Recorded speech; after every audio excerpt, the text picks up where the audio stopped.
right. Hello, home service pros. Welcome to the Battle Plan Marketing Podcast, episode number 147. Today, we got a special guest on the show, Mr. Donald Hoskins from Maximum Plumbing out of Florence, Kentucky, all the way to Cincinnati, Ohio. We'll let him speak to his coverage area. Great ratings on Google and Yelp and such. So without further ado, welcome to the show, Don. Thank you. Pleasure to be here. Thanks for having me on. Appreciate you coming on. We tried once in the past, so way to stick with it.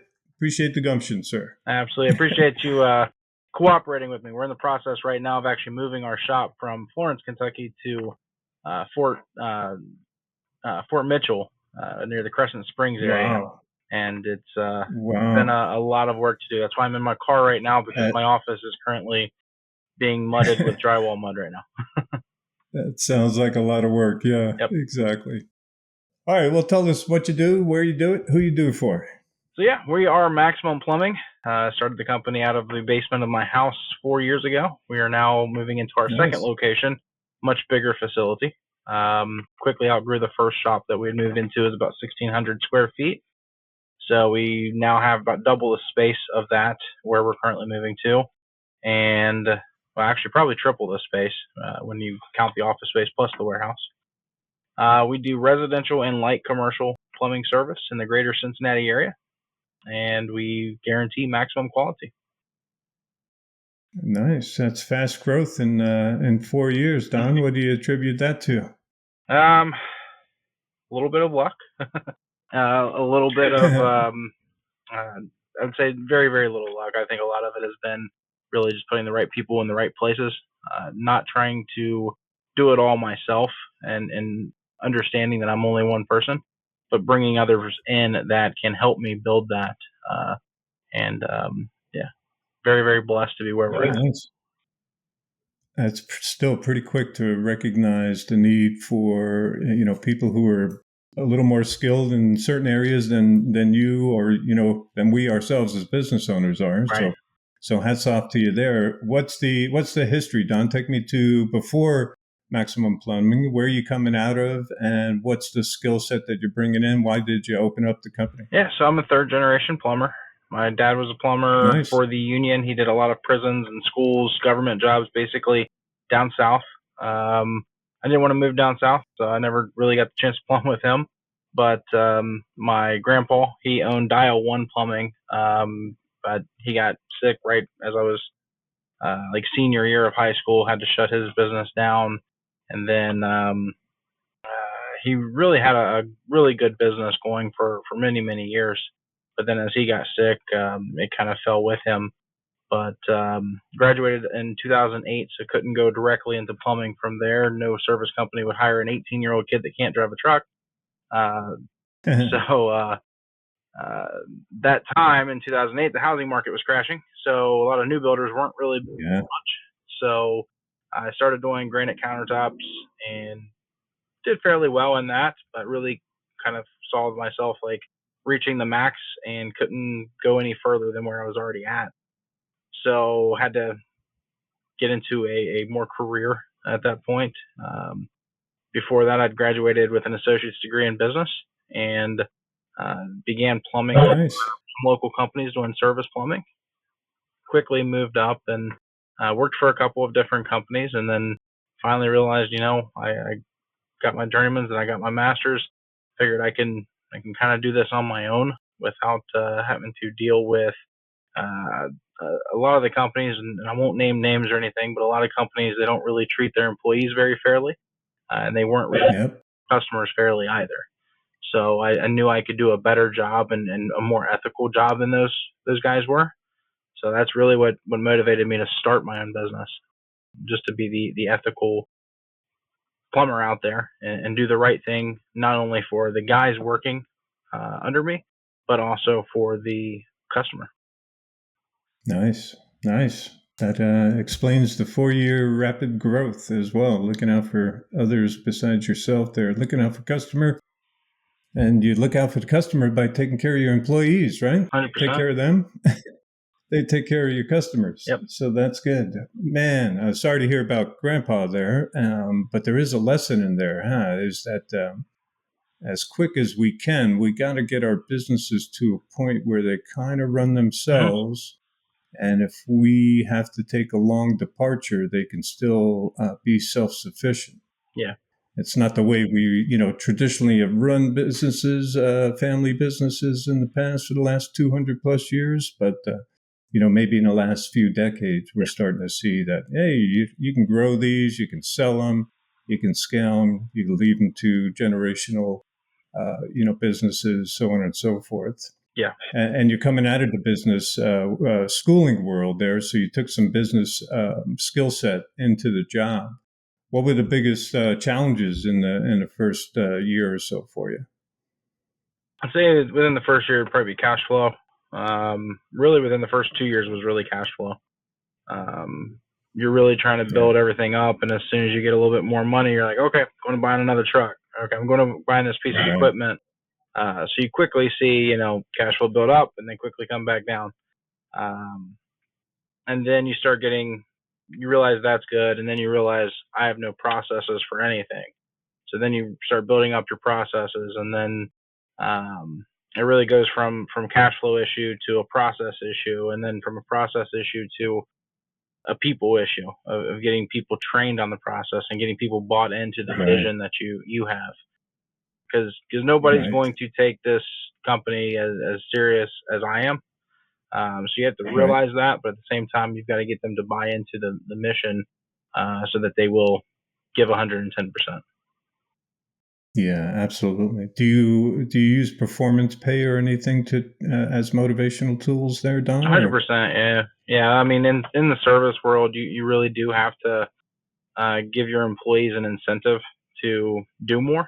And a financial incentive is the easiest way to do that. We also do spiffs for certain things that they do, 5-star reviews,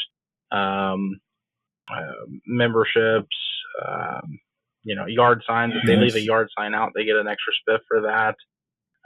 So there's really, I mean, their paycheck, there's no cap on what they can make. It's really a matter of what they can bring to the table, and they'll make more based on that. And then, Yeah, that's awesome. Yeah. You got to be able to, I think with Tommy Mello, your dreams got to be big enough to fit their dreams in there, right? So, if you give somebody, and even if your dream is modest, as long as you allow them to grow, hell, they can make more than you. You know, if you set up the scenario and you don't mind that, that's awesome. Yeah, if you give somebody $20 an hour, you're going to get $20 an hour output. And if you give somebody $30 an hour, you're going to get $30 an hour output. $30 to one person might be the world, but to another person that expects $50 an hour, they're not making anything. So it's easier just to level the playing field, give them a performance pay. Then the more that they do, the more they make.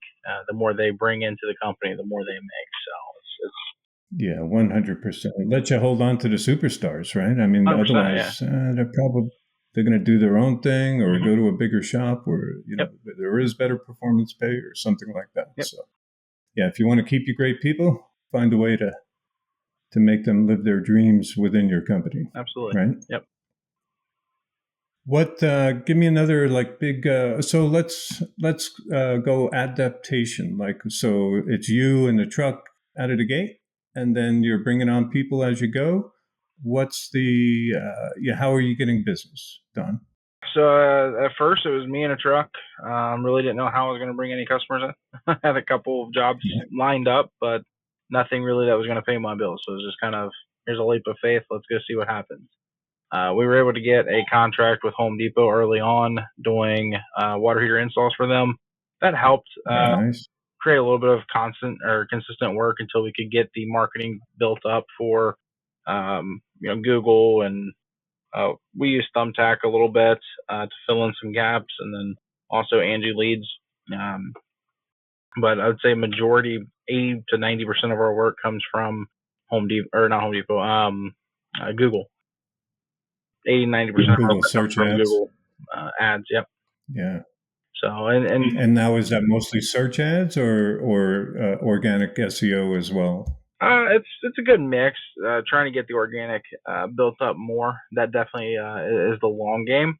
It does take a lot more time. It's more than just 6 months of creating ads and getting a name for yourself. under SEO. Definitely.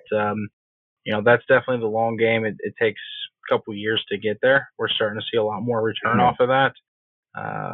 But yeah, we're still spending quite a bit with Google and just with the competition, sheer competition. I think that'll never go away. We'll always have a fairly hefty Google charge per month as part of our budgeting and advertising. Yeah, I don't think, unfortunately, in the service business, I don't think there's any way to avoid, massive spend on Google ads, search ads, because you got to keep the trucks rolling, right? And, you need a consistent business. If you grow too big, you got too many trucks, or I don't know what too big is, but, every time you add another truck, you got a little more pressure to create jobs every single day, right? The marketing machine does.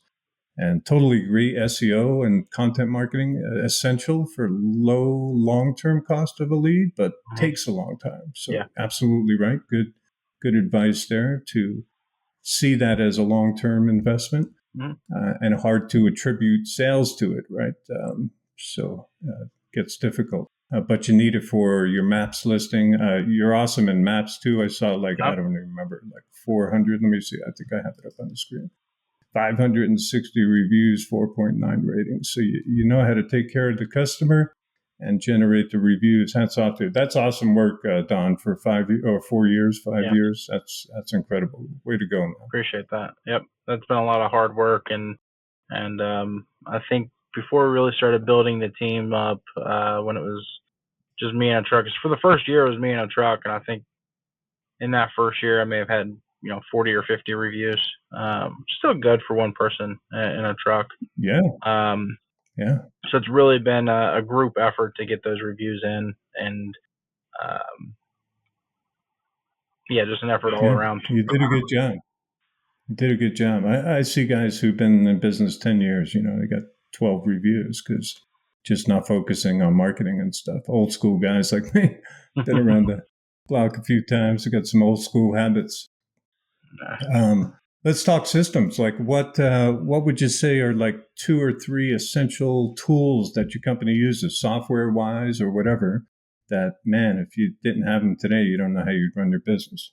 Yeah, I would definitely say House Call Pro for sure. So CRM. Yep, that's our CRM that we use. And sorry, my phone was getting hot, so I had to make sure the vent got open there. Oh yeah, no fires. So you got your price book loaded into Housecall?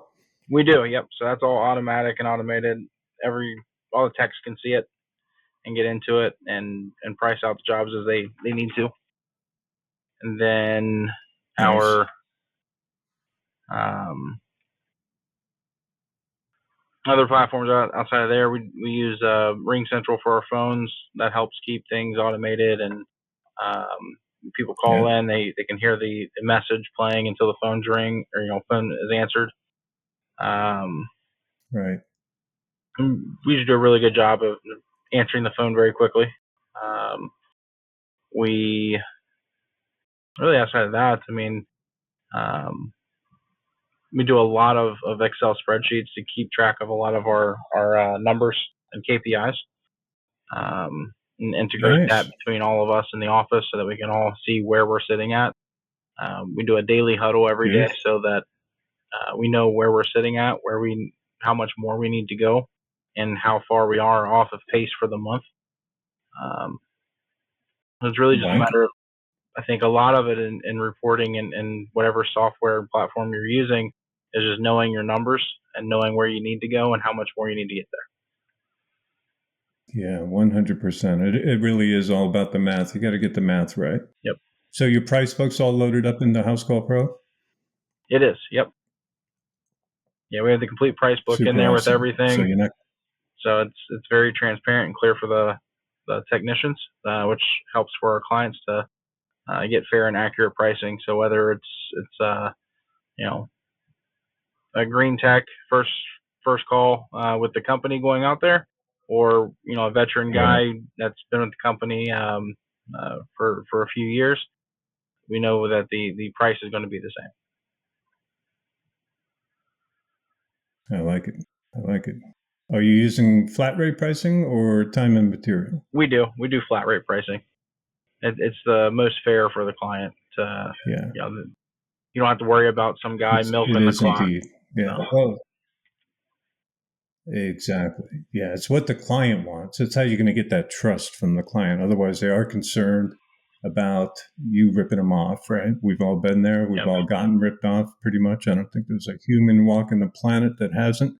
So, yeah, flat rate pricing just gives them a nice, relaxation, trust, no hidden fees, no overtime, all that good stuff. Right. So, super awesome. Yeah.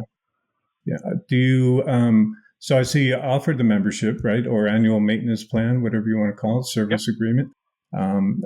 Is that a winner for you guys? What's your feeling on that? So yeah, we got our maximum maintenance plan. It includes, at first we included flushing a water heater, especially including a tankless on that. Right. Kind of gone back and forth there because really like a tank style, not necessarily to flush them. And if you don't flush them every single year, you go to flush them in 4 years. Now you've got so much sediment it doesn't stop draining. So kind of ran into some back and forths on that, whether that's going to be included on it. But we are offering Nice. our maximum maintenance plan, as well as once we do at some point bring on HVAC, that'll be included on that. I think that's really where our membership will really take off once we start offering more services. But right now, we've had pretty good return off of them and pretty good feedback from our clients that enjoy it. Yeah, well, keeping them top of mind, right? So it's an annual plumbing inspection. Mm-hmm. Maybe it used to include a flush or descale. Now it doesn't, but that's okay. But you got your whatever 40, 50 point check, making sure, everything's working, angle stops are closing, all that good stuff, right? So, and that's keeping them top of mind. So you're going back once a year or twice a year? Once a year for the plumbing. And we'll go back once a year to look over everything, do a whole thorough evaluation. We have a sheet that we fill out. Customer gets a copy of it, and they get basically a whole checklist of everything in their house and how it's working, if anything needs attention or not. What they do with that information is completely up to them, but we'll give them the price to get everything taken care of. With the membership, they also enjoy 10% off of any repairs throughout the year. So Nice. And they would get the preferred pricing. And if they want to get it taken care of right away, we will. If they want to build everything up and wait until they're able to get it done, and it's not something that's constant pressing on them at that point, we can come back out and do it at a time that's convenient for them.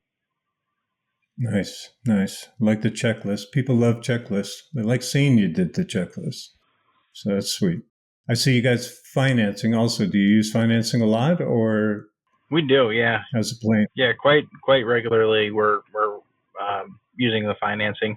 Send our invoices. It's on our emails when we send the invoice to a customer. It'll say, financing available. Click here to apply. It's very easy for the client to apply for it. Very good acceptance rate. I think I'm not sure what the credit score is, like the lowest that they'll approve, but we've only had probably one or two get declined in the past year and a half that we've been using it. And probably most of that is just more debt to income than it is anything else. There's a good wide range there, something for everybody. If you've got great debt to income and very good credit score, you get a really great low interest rate. But if you're, a little higher credit or a little lower credit score and maybe a little bit more debt to income, you can still get approved. It'll just give you a little bit higher interest rate on there. Pay a little more, yeah. Who's the finance company you use? It's through WiseTac, and it's integrated within our House Call Pro system. Oh, cool. Hence the one button to apply for financing. Yep. They just click on apply. Awesome. It automatically assigns it to that job that we've sent them the estimate on. And then once the job is done, all they have to do is go into the app again or the email, click on there that the job has been completed, and it'll automatically release funds to us. Nice, nice. What's the most common service that financing gets applied to, would you say? I would say water services and sewers. Those are probably the higher ticket items. If you have a sewer line, that can be anywhere from a spot repair somewhere in $3,000 all the way up to $20,000, if depending on the depth and length of the sewer line that we're replacing. Yeah. And the methods used to do it. So, definitely when somebody sees. Are you guys are you pulling liners through or pipe bursting, or what do you do? What kind of methods are you using? Not as much pipe bursting. We do have access to that. We don't do that in-house, but we have a guy that we work with that we sub that out to. And then, he makes sure it's very fair. Customer gets a fair rate on that, and then we're able to help the customer. But we do more liners than anything else, and that's really kind of taken over from the pipe bursting. Pipe bursting still has its place in certain situations and applications, but lining has come so far now. Used to be you'd go to a liner and it didn't matter how long it was. You were there for 6 hours just waiting for it to cure, Now, I went on one that they now have a UV light that goes in and cures the liner from inside. Wow. It's just really bright light. And last liner that I was on that we did, I was there for like 20 minutes cook time. It was completely done. Wow. Didn't have to bust up the concrete inside the basement. You couldn't even tell anything was done by the time we left, unless you looked inside the sewer and saw the line that was inside there. That's awesome, man. Really cool. That's awesome. Yeah, I didn't know they had the cure time down like that. That's awesome.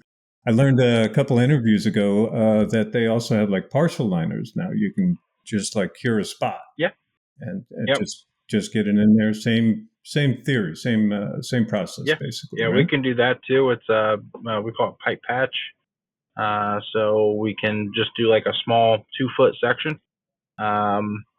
It goes inside there. We blow up this air inflator, and then I think it takes about an hour, and it's completely cured. We pull it out, and you have a brand new piece of pipe in just one small section. So there's just one root intrusion instead of spending, because the liner equipment, just to get that equipment out, I mean, it's thousands of dollars just to get it on site. But if you just have one small spot, for much less cost, we can just replace just that one section instead of spending that minimum price for a liner for one small piece. Yeah, that's awesome. Come a long way. That's great. Great for today's homeowners, not so good for 10 years ago or whatever. Right. But it is what it is. Got to break up that hardscape of the old days and run the whole new line. An absolute nightmare. Tear the trees down to provide shade for your house. Yeah, exactly. Do you guys work with realtors at all, Don, on that? Like, when they buy a house, they do an inspection, but it's always a piss poor, just a very general inspection. We always recommend out here that our plumbers work with realtors and show them that a camera inspection of the sewer line is vital before you close escrow. You guys get involved in that at all? It's very niche. I understand if not. Yeah, I tell people all the time, and we have worked with some realtors doing that. It's hard to get realtors. I think a lot of them have a preconceived notion that the home inspector is doing that. We're all good, but it is very, very important if you're buying a house to have the sewer inspected and properly inspected by a plumber, because I've seen a lot of home inspectors now carrying cameras, and they'll camera the sewer. They have no idea what they're looking at, and they'll send us reports saying this sewer's completely messed up. It's about to collapse. And I'll look at it. I'm like, it's old, but there's nothing wrong with it. There's or vice versa. They'll say, there's nothing wrong with it. And I look at it and I'm like, you're completely underwater in this 20-foot section. There's something wrong there. So. Wow. Yeah. That's even more dangerous. Having them, they're not licensed plumbers and they're scoping the line. Right. I'm not sure which is more dangerous, not looking at the line at all or having somebody who has no skill set to analyze what they're looking at. Right. I'm not sure what's worse. But it is, so we've heard some horror stories through our clients, that somebody bought a house and then they got called out to the sewer line and then they found out it was broke, it was $22,000. And I'm like, what are you talking about? I just bought the house. So I can only imagine lawsuits involved, right? Oh So yeah, now the realtor's getting sued, the other homeowner's getting sued, probably a freaking nightmare. yeah, because it's impossible to pin back on them that they know for a fact, beyond the shadow of a doubt, that something was wrong with their Yeah, sewer or not. And you could have had, yeah, an older grandma living there that barely used water in her house. She never had an issue. right, But now you're moving in with a right, family of 4 or 5. You run a lot more water than she did. You're going to back up. right. Yeah, crazy, crazy. So yeah, there's a market out there. Not sure realtors as a whole want people potentially sabotaging their transactions. So it's I don't know. You got Yeah, to and that's appeal to the home buyer. that's really the kind of thing that you have to do as a plumber going in with the camera inspection. Is really just to do an evaluation on it. I'm not here to burst anybody's bubble, but a lot of times we do, Right. and just trying to communicate that in the correct way with the realtors. A lot of times is key. Just letting them know up front. Look, here's the issue that's going on here. Here's what we would recommend that needs to be done. Here's the cost for it, and then really from Right. there, especially if they know that going up front, because now they can either one withdraw their Yeah. offer or put a lower offer in to cover the cost of the sewer. Right. And a lot They of get to people, negotiate. correct, yeah.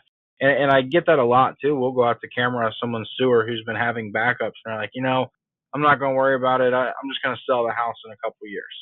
Like, okay, Whoa. that's fine, but now it's somebody else's problem. When you go to sell the house, if they do their due diligence and they look at the sewer line, you're either going to pay for it now or you're going to pay for it later in the cost of the sale of the house. So there's Yeah. really no sense in putting it off. Absolutely. Plus, totally uncool point of view there. Very, very. Leave this problem to the next person. Right. So I wouldn't want that person's karma. No thanks. So, Don, give me what's so hiring? How's hiring now? What's like the top one or two challenges running a business today? And I have no doubt that recruiting might be one of them. So recruiting, I mean, honestly, we've been doing very, very well in that area. Good to hear.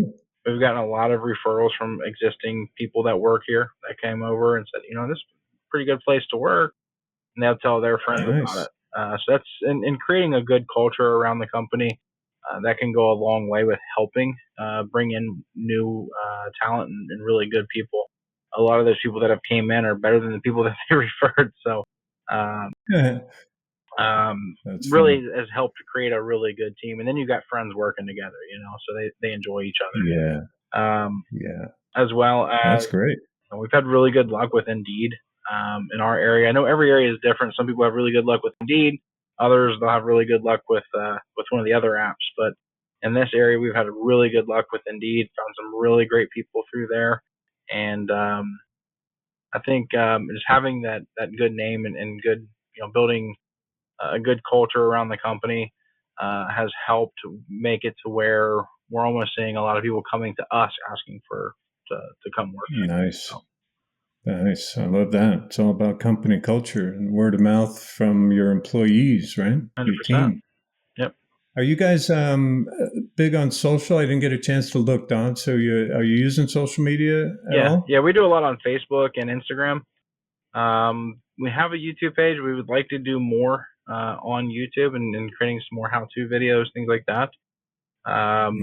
Just haven't quite had the time to really get that off the ground. But yeah, I think Instagram and YouTube or Facebook, and then I'm not a big one understanding of how TikTok and all the other ones work. But at some point that'll be another thing that we'll have to venture down. Yeah, it's okay to choose one or two channels and just dominate those. You don't have to be on them all, I guess, unless you're really cranking and you get. Do you have somebody in house doing it, or how are you running? How are you posting to social? Yeah, so the same ones that do our online marketing, our Google ads, and all that. The same company. They handle our Facebook posts. We don't do a whole lot of like Facebook ads.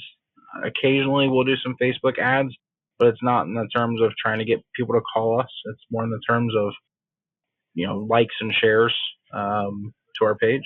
Gotcha. And really, I mean, I think we're posting, I think about 3 posts a week right now on Facebook.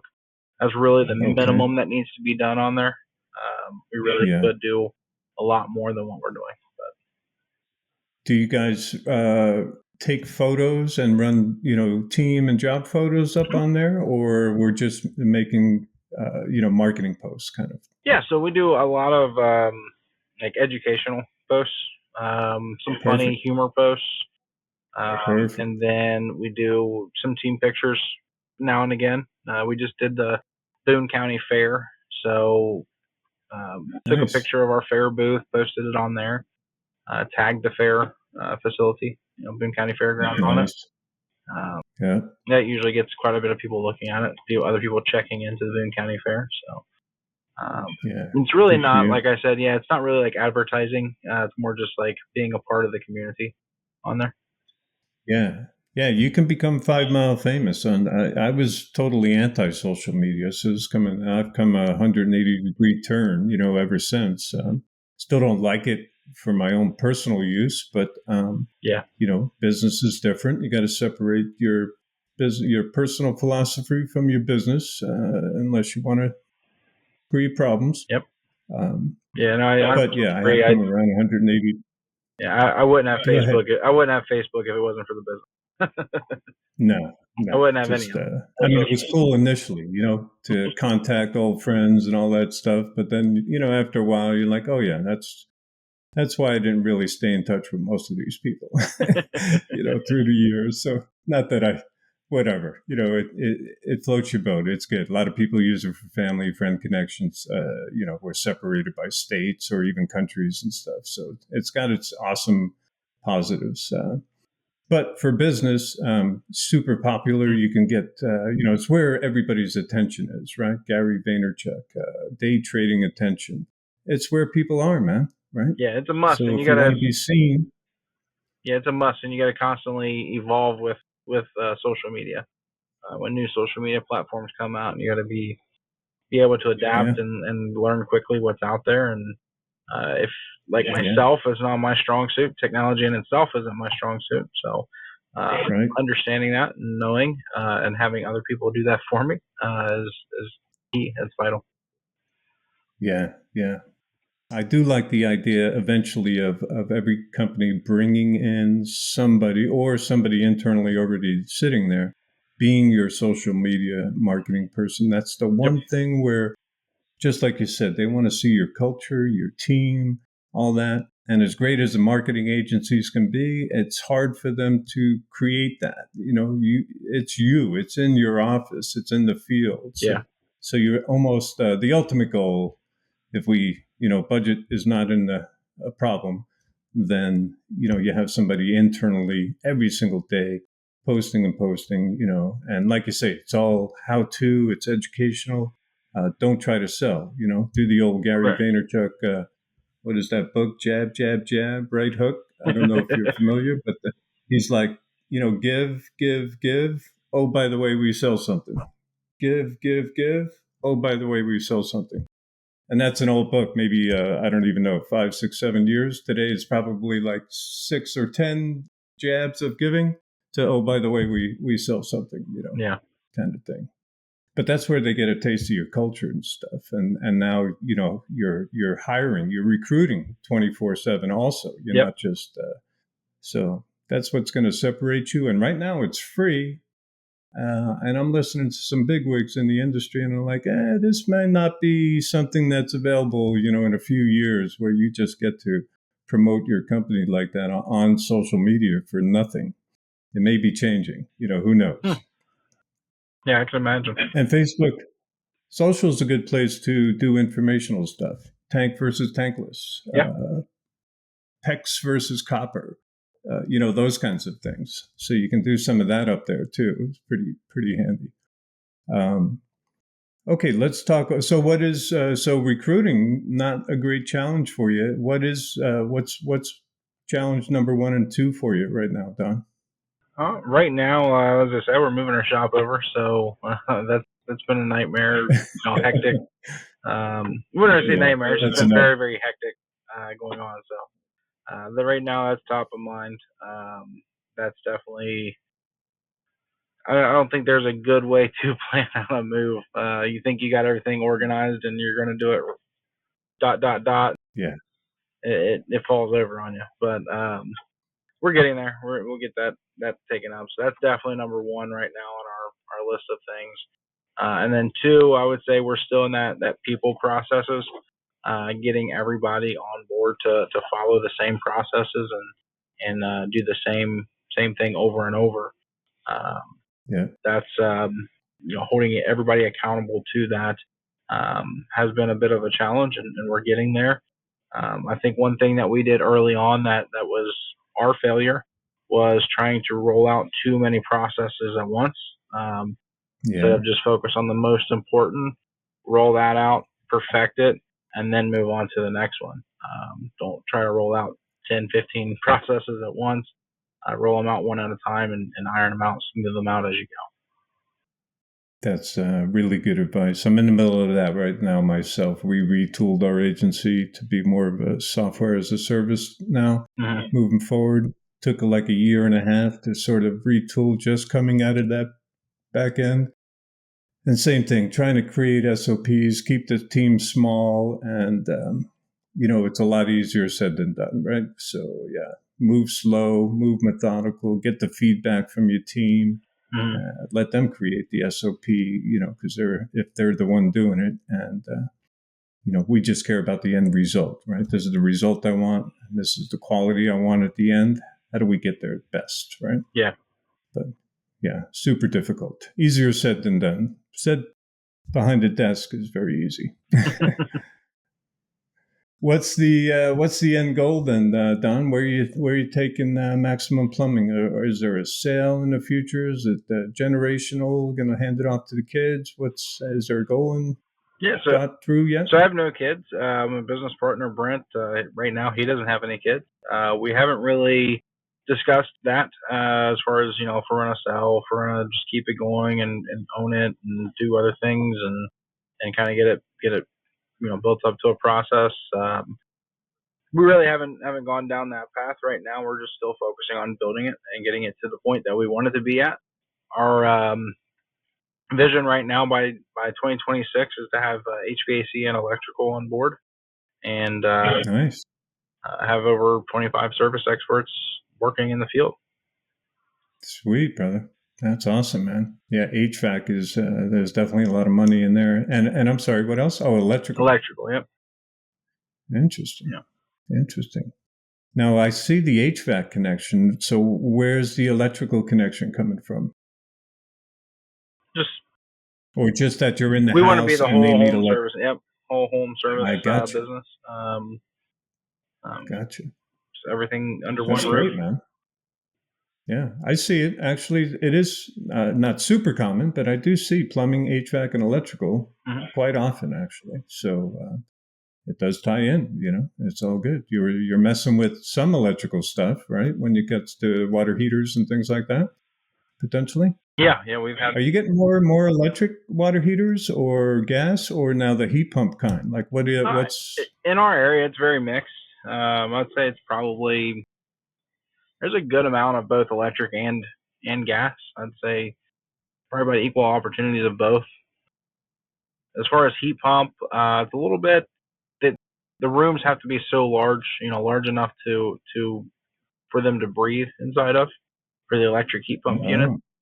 So you have to have, I think it's minimum 900 square foot room for one, for it to work efficiently and work the way it's supposed to.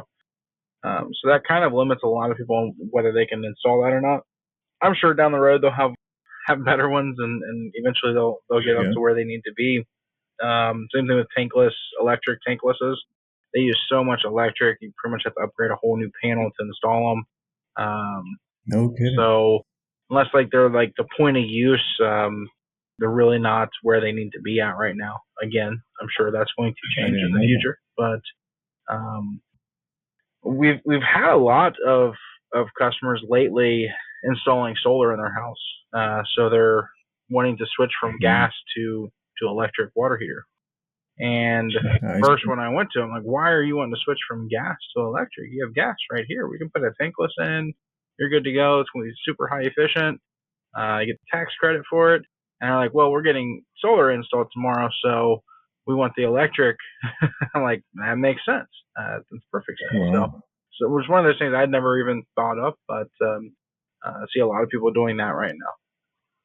I see. They're converting over. So is Kentucky pretty? I'm not familiar with the state rebates and all that for solar. It must be incentives there for people to go solar. Yeah, I think a lot of them are federal government around here. Kentucky's doing a little bit, I guess, but they have to as a state. But I think a lot of it's coming from federal and federal tax breaks that you get off of those. Not 100% sure on what all those are. We don't install solar panels, so I haven't really done my homework there. But yeah, then you do get a tax credit for going to high efficiency units. Going to a tankless water heater, things like that. But right, Kentucky, I wouldn't say is probably that they're not leading by any chance of rebates in the country on that. But I think the federal government is really what people are getting their rebates from.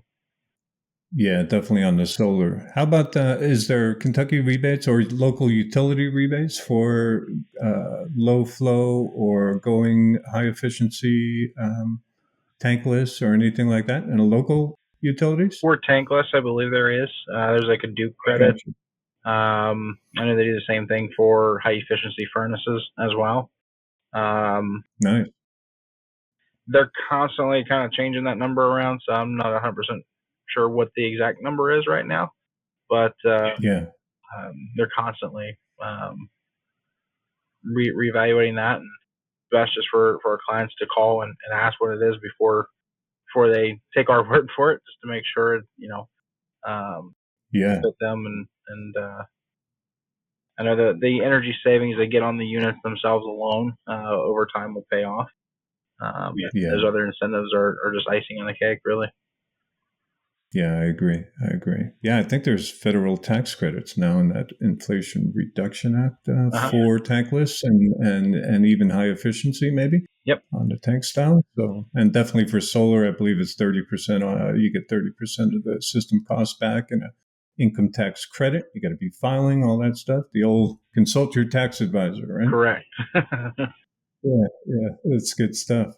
I like it. So when's the plan to expand to HVAC? What's the, you got to get a separate license and all that stuff? Are you looking at this summer or next summer? Yeah, so I'm not going to get the license myself. That would take way too much time. And honestly, I don't really have any desire myself to do anything HVAC or electrical. It's never been, the subject that really intrigued me. So where our goal right now is to get our plumbing processes in order and straightened out. And then once those processes are in place and running smoothly, we can bring in HVAC. What we'll do is we'll hire somebody that has the license. They'll kind of build that side of the business, help us with the price book on that.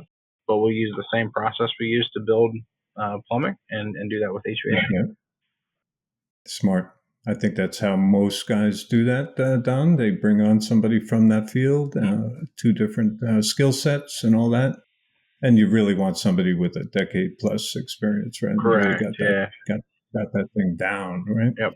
Yeah. Yeah, because I can get my license. I still have no idea how to size a unit for a house, So. Yeah, exactly. So yeah, stick with what you know and hire what you don't, right? That's correct. Yep. All good. All right. Well, let's talk a little marketing, I guess, and then we'll wrap it up, Don. So what worked for you in the past maybe doesn't work anymore? What didn't work and does now? Where's your focus points now? Or just spreading out wider now? Yeah. So really hit close to home and then kind of spread out with a net from there. So internet marketing 100% has worked since day one. Every month we've gotten, at least a 200% return off of Google marketing, and that's on the lower end. Nice. Typically, so I don't mind spending the money when I know the return's there. So Right. definitely Google goes a long way. Then you still have to fill in your gaps from time to time. Have to think and consider for your shoulder season when times go a little bit slower and kids are going back to school. Typically, is when it is. Nobody's calling anybody unless they 100% have to because they've just spent hundreds of dollars on school supplies. So you gotta prepare for those times and keep a good CRM where you can call back your previous customers and offer free evaluations or free home inspections, sewer cameras, things like that in those times. We've also had really good luck doing community events like I mentioned, the Boone County Fair. Just being a part of the community and getting our name out there in that way. And then also for some of those gaps, and I don't want to fill the entire schedule with Angie leads, but filling in that gap with Angie leads and Thumbtack, they help out a lot as well and filling in. Yeah. When you're slow, you fill in with that. Yeah, I like it. Yeah, and those are great to do that because you can turn them on and off, very, very easy. Quickly. Yeah. Yeah. Yeah. They're shopping around, but you got to get to them fast and all that good stuff. So if you got systems in place to get to them real quick, you got a good chance at some squeezing some business out of there. Yeah. I did like your community promotion up on your website and, Gold Star, let's see, Tunnel for Towers Foundation. I thought that was awesome and didn't even know that existed. So mortgage-free homes to Gold Star families and first responders from 9/11, which is awesome. Hats off to you there. Yeah. So first tell me about responders, the BPMP. military are very important to us. We do that charity with them, and then we also do discounts for military and first responders as well. Yeah, that's awesome, man. Hats off to you. Thank you for serving those who served, sir. Mm-hmm. I'm unfamiliar with the BBB Spark Awards. So you're 2023 BB Better Business Bureau Spark Awards winner. Can you speak to that just real quick? We had applied in 2022, and we were selected as a finalist that year, but we didn't end up winning the award. And then last year we were encouraged to apply again. We were already an applicant because we were a runner-up the year before. But then we won last year that's a Better Business Bureau Spark Award for Business Ethics. So it's just given out. Nice. They do the Spark for companies that are under 3 years old or an owner under 35. So we were eligible for that, and we won that award last year. Now this year we applied for the Torch Award with the Better Business Bureau, which is the same award for business ethics, but for companies that's been in business a little longer. It's just the way the Better Business Bureau has gone out of their way to acknowledge companies that have good response times, that respond to the reviews, have good reviews, and are just doing the right thing in their community.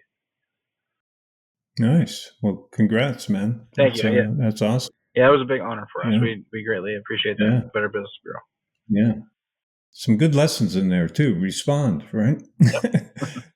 Respond. Somebody took the time out of their life to write out a review about your company, positive, good words, and then you ghosted them. Yeah. Kidding me? So just think that through. That's all the business owner has to do is, oh, yeah, I'm freaking ghosting these people who are promoting me. No, get your ass on Google and Yelp and thank them. Not just the negative reviews, which you also need to do, of course, but reply to everybody, right? Yes, 100%. Awesome. Yeah, great work, Don. Serious, and not as an old guy, I don't want to play ageism, but for a young dude, man, you guys are killing it out there and super happy to see. So congrats to you, man. Appreciate it. Thank you. So, Don, you got the floor. Anything I didn't cover that you would like to cover, speak about? plus where people can get a hold of you and reach out to you. Yeah, so we're Maximum Plumbing. Our website's MaximumPlumbingKY.com. You can contact us through the website. Find us on our Facebook page. It's Maximum Plumbing LLC. You'll see our logo. It's a big orange shield with Maximum in the middle of it. Our phone number's on our website. You can respond back to us on there. We always respond to our emails and any inquiries we get on there. Yeah. Well, cool. Thanks for coming on the show, Don, sharing your time, expertise, a few little golden nuggets out there for some people. Appreciate you, sir. Absolutely appreciate you. Thank you for having me. Yeah. Thanks for, again, sticking with it and coming on the next week. I appreciate you, Don. Absolutely appreciate it.